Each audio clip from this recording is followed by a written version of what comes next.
it's a very busy morning, so we're going to get right to the breaking news. That explosion on a crowded street in Lower Manhattan. Yeah, there's the surveillance footage of the moment the device went off on 23rd Street in the Chelsea neighborhood. Bystanders running away, first responders rushing to the scene, 29 people taken to the hospital. And moments later, just blocks away, a second suspicious device was found.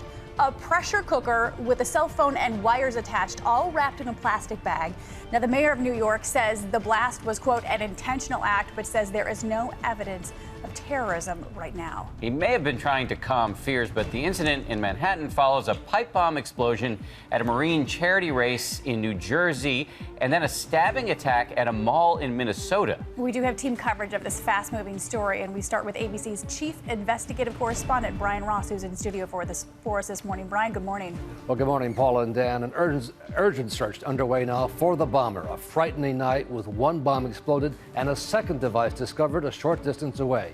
And while the New York City mayor says there is no evidence of terrorism, investigators tell us it's still too soon to know for sure just who is responsible. The bomb came on a final summer Saturday night in a popular neighborhood on the west side of New York City. This surveillance video inside a fitness center shows the blast just after 8:30. A white flash as glass shatters. 615, there was an explosion. There's units saying there was an explosion from a garbage pail. Have units stay off the block. We do want to be very clear. The early indications, the initial indications is this was an intentional act. Officials say the bomb appears to have been placed in a toolbox left next to the construction trash container. In one video obtained by police, a man is seen crossing the street in the vicinity of where the object was left.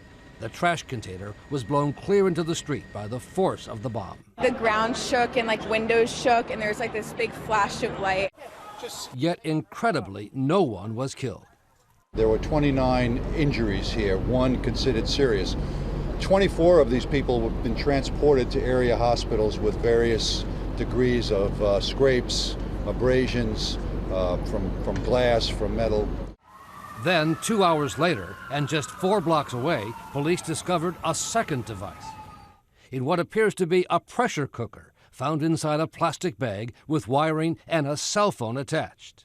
The NYPD bomb squad removed the device as bomb-sniffing dogs searched the area for even more suspicious packages.